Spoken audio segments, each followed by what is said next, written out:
अगर आप ये जानना चाहते हैं कि सोलर पैनल या सोलर सिस्टम के अंदर क्या क्या प्रॉब्लम्स आती हैं और किन वजूहात की वजह से लोग सोलर सिस्टम को फेलियर करार देते हैं, तो आज की वीडियो आपके लिए है। मेरा नाम है वकास खलीक और स्मार्ट सोलर से आज मैं एक नई वीडियो लेके आया हूँ आपके लिए, जिसमें मैं अब आपको ये बताऊंगा कि सोलर पैनल्स पाकिस्तान में क्यों फेल होता है।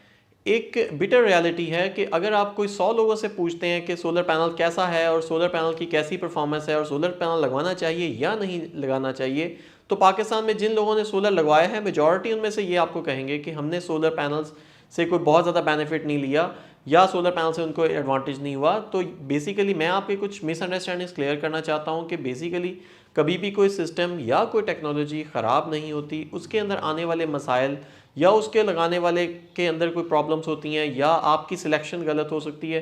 तो इस तरह की चंद एक हम डिटेल्स के बारे में आज डिस्कस करेंगे इस वीडियो में, कि जिसमें मैं आपको ये बताऊंगा कि क्या रीज़न्स हैं जिसकी वजह से सोलर पैनल या सोलर सिस्टम फेल होता है और आप उससे प्रॉपर आउटपुट नहीं ले पाते। बेसिकली एक ये न्यू इंडस्ट्री है पाकिस्तान में और बहुत कम लोग हैं जो सोलर का बिजनेस कर रहे हैं। बहुत कम आउटलेट्स हैं जहां से आपको अच्छा सोलर पैनल मिल सकता है। पढ़े लिखे लोगों की कमी है इस बिज़नेस में। जो लोग पढ़े लिखे लोग कम है जो इस बिज़नेस को कर रहे हैं। मेजॉरिटी हम देखते हैं कि लोकल शॉपकीपर्स होते हैं, उन जिनको कोई इंजीनियरिंग का नॉलेज नहीं होता या टेक्निकल नॉलेज नहीं होता जिनके पास, वो लोग ये सोलर का काम कर रहे होते हैं। उनके पास जो सोलर पैनल या जो इन्वर्टर मौजूद होता है वो उसको सेल करने में लगे होते हैं, या जिस चीज़ में उनको ज़्यादा प्रॉफिट हो रहा होता है या जो चीज़ उनको ज़्यादा इजीली अवेलेबल होती है वही वो कस्टमर को दे देते हैं।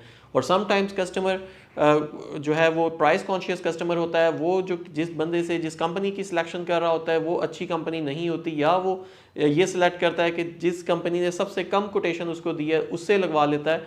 तो इस तरह के चंद एक मल्टीपल रीजंस होती हैं जिसकी वजह से हम at the end of the day ये कहते हैं कि सोलर इंडस्ट्री या सोलर पैनल का सिस्टम है वो कामयाब नहीं है, वेयर ऐसा नहीं है। मैं आज की वीडियो में आपको ये बताऊंगा कि वो क्या रीजंस हैं जिनकी वजह से हम सोलर पैनल को ये कह देते हैं कि सोलर पैनल फेल हो जाता है। उन तमाम टेक्निकल रीजंस को हम वन बाय वन एड्रेस करेंगे और उनके सोल्यूशन की तरफ भी जाएंगे। तो सबसे पहले आ जाता है टाइप ऑफ सिस्टम सिलेक्शन की। मतलब अगर आपके इलाके में कोई लोड शेडिंग बहुत ज़्यादा होती है तो बहुत सारे लोग ऐसे इलाकों में ग्रिड टाई सिस्टम लगवा लेते हैं। तो ग्रिड टाई सिस्टम बेसिकली ऐसे इलाकों में कामयाब है जहाँ पे लोड शेडिंग नहीं है। तो अगर आपके इलाके में लोड शेडिंग है तो एक हाइब्रिड सिस्टम लगाएं जो बैटरी ऑपरेटेड सिस्टम होता है। सिस्टम साइजिंग आपकी प्रॉपर होनी चाहिए। अगर आपका लोड 5 किलोवाट है, एयर कंडीशन चला रहे हैं, तो आपको 5 किलोवाट का लोड लगाना चाहिए। अगर आप एयर कंडीशन नहीं चला रहे, नॉर्मल चीज़ें चला रहे हैं, तो आपको 3 किलोवाट का सिस्टम लगाना चाहिए। सिस्टम की टाइप की ज़रूरी है कि आप ऑफ ग्रिड, हाइब्रिड या नेट मीटरिंग वाला सिस्टम सेलेक्ट कर रहे हैं। ये आपने देखना है कि आपके इलाके में लोड शेडिंग की क्या पोजीशन है, उस हिसाब से सोलर सिस्टम लगवाएं। और देन सिस्टम की साइजिंग ठीक होनी चाहिए। अगर आप ग्रिड टाई सिस्टम में भी जा रहे हैं, अगर आपका बिल कोई आता है कोई 50,000 से ज़्यादा आ रहा है, तो और अगर आप ग्रिड टाई सिस्टम में कोई 3 किलोवाट का ग्रिड टाई सिस्टम लगा लेंगे तो आपको कोई बहुत ज़्यादा बचत नहीं देगा। वो बहुत नॉर्मल सी कंट्रीब्यूशन के आपके सिस्टम में करेगा। 50,000 का बिल आता है तो आप कम से कम कोई 10 किलोवाट या 15 किलोवाट का सिस्टम लगाएं तो कोई आपको नोटिसेबल बचत नज़र आएगी। इसके बाद आ जाता है कि टाइप ऑफ सोलर पैनल के। अगर आप पाकिस्तान में मौजूद हैं तो आप अगर केपीके में मौजूद हैं, आप मौजूद हैं गिलगित में मौजूद हैं, सिंध में मौजूद हैं, पंजाब में मौजूद हैं या बलूचिस्तान में मौजूद हैं, तो हर इलाके की अपनी इन्वायरमेंट है। उस इलाके की इन्वायरमेंट के मुताबिक आपको सिलेक्शन ऑफ सोलर पैनल करनी चाहिए। नॉर्मली हम ये देखते हैं कि हम जब भी शॉपकीपर के पास जाते हैं, शॉपकीपर के पास पॉली क्रिस्टलाइन पैनल्स मौजूद होते हैं। वो ये कह देता है कि जी पॉली क्रिस्टलाइन गर्म इलाकों के लिए है, ठंडे इलाकों के लिए मोनो क्रिस्टलाइन पैनल्स हैं। आप उसको ये कहते हैं कि अगर जी मुझे मोनो क्रिस्टलाइन पैनल चाहिए भी हैं तो भी वो आपको पॉली क्रिस्टलाइन देगा, क्योंकि उसके पास मौजूद ही पॉली क्रिस्टलाइन होंगे या उसको पॉली क्रिस्टलाइन में ज़्यादा सेविंग हो रही होगी। पॉली क्रिस्टलाइन एक ऑब्सोलीट टेक्नोलॉजी हो चुकी हुई है आज के दिन में। हम 2020 में बैठे हुए, तो 2020 में आपको मोनो पर हाफ कट सोलर पैनल्स लगाने चाहिए। मोनो पर हाफ कट के पैनल्स ठंडे इलाकों में भी काम करते हैं और गर्म इलाकों में भी काम करते हैं। इनका जो टेम्परेचर कोएफिशिएंट है as compare to the polycrystalline panels बहुत बेहतर है। तो selection of the solar panel is very important. Bifacial solar panel में चले जाएंगे तो और भी बेहतर परफॉर्मेंस देंगे, आपको कम जगह पे ज़्यादा बेहतर आउटपुट मिलेगी। तो इसके बाद एक और रीज़न आ जाती है रॉन्ग इंस्टॉलेशन।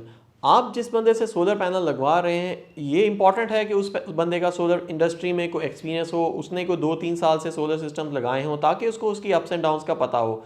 बहुत दफ़ा हमने देखा है कि जो लोग सोलर पैनल सही तरह नहीं लगाते, उसको छत में प्रॉपर तरीके से ग्राउट नहीं करते, उसकी कंक्रीटिंग नहीं करते या उसको छत में प्रॉपर तरीके से रावल बोल्ट के साथ नहीं लगाते, तो सोलर पैनल छतों के ऊपर से उड़ भी जाते हैं। हमने ये देखा है कि सोलर पैनल लगाते हुए, उसके साथ बैटरीज लगाते हुए, रॉन्ग इंस्टॉलेशन ऑफ बैटरीज की वजह से बैटरीज भी बर्स्ट हो जाती हैं। फिर इसमें अगर आप प्रॉपर केबलिंग नहीं लगा रहे, अगर आपका हाई एम्पेयर वाला सिस्टम है और उसके अंदर आपने बारीक तार लगा ली है, तो उसमें से एम्पेयर लॉसेस होते हैं, क्योंकि डीसी करंट ने फ्लो करना होता है। तो इसी वजह से proper sizing of cable important है। किसी भी इलेक्ट्रिशियन को पकड़ के हम उसे सोलर सिस्टम लगवाना शुरू कर देंगे तो ऑब्वियसली वो आपको सिर्फ तारें तो जोड़ के दे देगा, आपके सिस्टम को ऑन तो कर देगा, लेकिन वो आपको उसके अप्स एंड डाउन उसको नहीं पता होंगे। अगर वो प्रॉपर ब्रेकर की इंस्टॉलेशन नहीं करता, ब्रेकर के जो टर्मिनल्स हैं उनको प्रॉपर तरीके से आप टाइट नहीं करेंगे, उसमें ऑब्वियसली अगर कोई लूजिंग होती है तो भी शॉर्ट सर्किटिंग का आपको इशू आ सकता है। तो रॉन्ग इंस्टॉलेशन और रॉन्ग बंदे की सिलेक्शन जिसे आप सोलर पैनल लगवा रहे हैं, ये एक मेजर रीज़न हो सकती है आपके सिस्टम के फेलियर की। तो अगर आप रॉन्ग सिलेक्शन करेंगे तो आपकी बैटरीज को प्रॉपर चार्जिंग नहीं मिलेगी और इवेंचुअली आपकी बैटरी जब डिस्चार्ज हालत में रहेंगी तो उनकी लाइफ कम से कम होती रहेगी। बैटरीज के ही अंदर मैं मेंशन करता रहूँ, अक्सर लोग ये करते हैं कि अपनी ज़्यादातर पाकिस्तान में एक ट्रेंड है कि पानी वाली बैटरीज इस्तेमाल होती हैं या ट्यूबलर बैटरीज इस्तेमाल होती हैं, बिकॉज इकोनॉमिकली जो अफोर्डेबल होती हैं। तो ट्यूबलर बैटरीज या आम नॉर्मल लेड एसिड की बैटरीज में जो पानी डलता है, बहुत सारे लोग क्या करते हैं कि जो अपना मिनरल वाटर होता है, जो पीने वाला पानी होता है, बॉटल वाटर होता है, उसको डाल देते हैं या टैप वाटर डाल देते हैं। तो कभी भी आपने टैप वाटर नहीं डालना, आपने हमेशा मार्केट से बैटरी शॉप पे जाके जो बैटरी वाटर होता है, प्रॉपर बैटरी वाटर होता है जिसका TDS लेवल क्लोज टू 0 होता है, तो वो डालना है। वही बैटरी के लिए बेहतरीन होता है। और इसके साथ साथ आपने बैटरी के टर्मिनल्स को कोशिश करते रहना है कि उनके बैटरी के टर्मिनल्स साफ़ सुथरे रहें। बैटरी के टर्मिनल्स के ऊपर अक्सर हमने देखा है कि एक लेयर ऑफ पार्टिकल्स बन जाता है जिसकी वजह से उसको प्रॉपर चार्जिंग नहीं मिलती। कोशिश करें 5 से 6 महीने के बाद बैटरी के टर्मिनल्स को ओपन करें, उसको गर्म पानी से धोएं और उसके बाद उसको तो प्रॉपर तरीके से लगा के, अगर आपके पास कोई ग्रीस या कोई और ऑयली मटेरियल है तो वो लगा दें, सो दैट कि उसके ऊपर कोई जो एक लेयर ऑफ डिफरेंट पार्टिकल्स बन जाती है वो ना बने और चार्जिंग आपकी बैटरी को बेहतरीन चार्जिंग मिलती रहे। मेजॉरिटी लोगों का सोलर के अंदर यही प्रॉब्लम आता है कि जी हमें बैटरीज की को चेंज करना पड़ जाता है, जितने पैसे हमने बचाए थे वही पैसे दोबारा बैटरीज के ऊपर लगाने पड़ जाते हैं। बैटरीज को सही तरीके से मेंटेन करेंगे, अपनी एनर्जी और अपनी कंजम्पशन के हिसाब से अगर आप बैटरी बैंक लगाएंगे तो बैटरी की लाइफ आपकी मैक्सिमम लंबी से लंबी होगी और आपको उससे मैक्सिमम सेविंग भी होगी। और अगर आप वीक बैटरी अपने सिस्टम में इस्तेमाल करेंगे तो वो वीक बैटरी आपका ज़्यादा से ज़्यादा करंट इस्तेमाल करती रहेगी, रात के टाइम वो वापडा का भी करंट इस्तेमाल करती रहेगी, जिसकी वजह से आपका बिल ज़्यादा हो सकता है। इसके बाद एक और रीज़न आ जाती है, वो ये रीज़न है कि wrong direction of solar panel. बहुत सारे लोगों की हम जब छतों की डिज़ाइन देखते हैं तो छतों का अक्सर टिल्ट में जो एक हट टाइप डिज़ाइंस होते हैं, जिसमें आजकल बहुत सारे एक स्पेनिश टाइप डिज़ाइन भी चला हुआ है जिसमें छतों के ऊपर बहुत कम स्पेस अवेलेबल होती है, तो लोग जिस डायरेक्शन में जो उनको सूटेबल डायरेक्शन लगती है उसी डायरेक्शन में लगा लेते हैं अपने डिज़ाइन के मुताबिक, तो वो आपको प्रॉपर आउटपुट नहीं दे सकता। आपके सोलर पैनल को प्रॉपरली साउथ डायरेक्शन मिलनी चाहिए, मतलब दोपहर को 12 बजे सूरज जिस तरफ होता है उस वक्त सोलर पैनल आपके टुवर्ड्स साउथ फेसिंग होने चाहिए। सूरज आपके बिल्कुल सोलर पैनल के सामने होना चाहिए दोपहर के 12 और 1 बजे के दरमियान, तो आपको बेहतरीन आउटपुट देगा, ऑप्टिमल आउटपुट देगा सुबह से लेकर शाम तक। फिर एक और कॉमन सी रीज़न हमने ये देखी है कि सोलर पैनल क्योंकि ओपन एरियाज में लगे होते हैं, रूफ टॉप के ऊपर लगे होते हैं, तो ऑब्वियसली आपको डस्ट तो इन सोलर पैनल्स के ऊपर पड़नी ही है। हमने अक्सर देखा है कि सोलर पैनल्स के ऊपर एक बहुत बड़ी बड़ी लेयर बनी होती है, सोलर पैनल्स के ऊपर एक डस्ट की बहुत बड़ी लेयर बनी होती है। लोग सोलर पैनल तो लगवा लेते हैं, उसके बाद उसको धोने की जहमत नहीं करते, छतों के ऊपर कभी चढ़ के भी नहीं देखते कि सोलर पैनल्स कैसे हैं, क्या प्रॉब्लम है, और वो कंप्लेंट करते हैं कि जी हमारा सोलर पैनल सही परफॉर्म नहीं कर रहा या एफिशिएंसी डाउन कर चुका हुआ है। तो बेसिकली आपके ने सोलर पैनल अगर अपने छत पे लगाए हुए हैं तो कम से कम 10 दिन में एक दफ़ा तो हर सूरत आपको सोलर पैनल्स को धोना चाहिए। पाकिस्तान के मेजॉरिटी एरियाज़ में मैंने ये देखा है कि डस्ट होती है, माँ सवाए के चंद एक जो कुछ एक पॉश एरियाज़ होते हैं बड़े शहरों में, वहाँ पे डस्ट थोड़ी सी कम होती है, लेकिन मेजॉरिटी एरियाज़ में डस्ट होती है। और पाकिस्तान की इन्वायरमेंट के मुताबिक आपको 10 दिन में एक दफ़ा ज़रूर सोलर पैनल्स को धो लेना चाहिए। सोलर पैनल को धोने से आपकी परफॉर्मेंस बेहतरीन मिलेगी, सोलर पैनल की बेहतरीन आउटपुट उनको धोने के बाद ही मिल सकती है।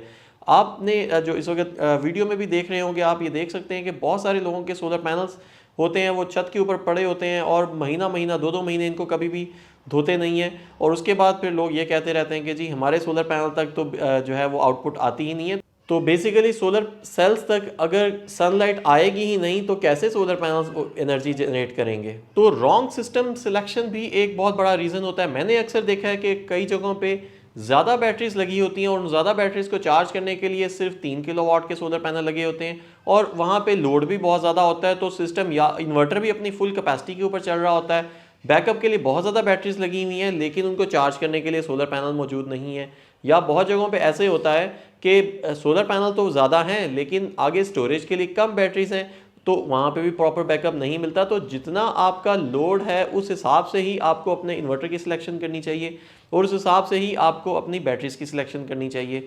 रॉन्ग सिलेक्शन करेंगे तो ऑब्वियसली सोलर पैनल्स या सोलर सिस्टम जो है वो फेल होगा। आपके इन्वर्टर को रेगुलर मेंटेनेंस की ज़रूरत होती है। अक्सर लोग ये करते हैं कि सिस्टम तो लगा लेते हैं, उसके बाद इन्वर्टर को कभी उसको बेसिकली एक इसके अंदर इलेक्ट्रॉनिक कंपोनेंट्स भी होते हैं और मैकेनिकल कंपोनेंट्स भी होते हैं, उसके अंदर फ़ैन भी मौजूद होता है जिससे कंटिन्यूसली काम करना होता है। तो अक्सर इन फैंस के अंदर डस्ट बन जाती है जिसकी वजह से वो उसको प्रॉपर इसकी हीट को डेसिपेट नहीं कर पाते।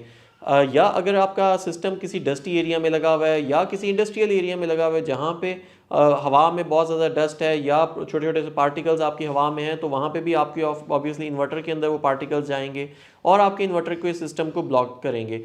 तो रेगुलरली इन्वर्टर को ओपन करके उसको ब्लो अप करना चाहिए। इन्वर्टर्स आजकल जितने भी मॉडर्न इन्वर्टर्स आ रहे हैं उनकी साइड्स के ऊपर एक डस्ट के फिल्टर्स लगे होते हैं, डस्ट फिल्टर्स लगे होते हैं। उन डस्ट फिल्टर्स को 8 से 10 दिन के बाद साफ़ करते रहना चाहिए। अगर आप उनको साफ़ नहीं करेंगे तो आपके इन्वर्टर की लाइफ भी कम होगी क्योंकि वो ज़्यादा हीटअप होगा और इवेंचुअली अगर वो ब्लॉक हो जाएंगे, वो उसकी वजह से आपका फ़ैन ब्लॉक हो जाएगा तो आपका इन्वर्टर भी ख़राब हो सकता है। सोलर पैनल्स के अंदर कुछ हॉटस्पॉट्स डेवलप हो जाते हैं। हॉटस्पॉट मतलब अक्सर हम सोलर पैनल्स को ऐसी जगह पे लगा देते हैं जहाँ पे किसी एक जगह के ऊपर कोई साया पड़ जाता है या सोलर पैनल के अंदर मैन्युफैक्चरिंग डिफेक्ट्स होते हैं, तो उसकी वजह से भी सोलर में हॉटस्पॉट्स डेवलप होते हैं जिसकी वजह से सोलर पैनल्स प्रॉपर परफॉर्म नहीं करता। तो आपने इस चीज़ को ख्याल रखना है, इस चीज़ का ख्याल रखना है कि आपके सोलर पैनल का जो सिस्टम लगा हुआ है या सोलर पैनल लगे हुए हैं उसके ऊपर कोई साया ना आए।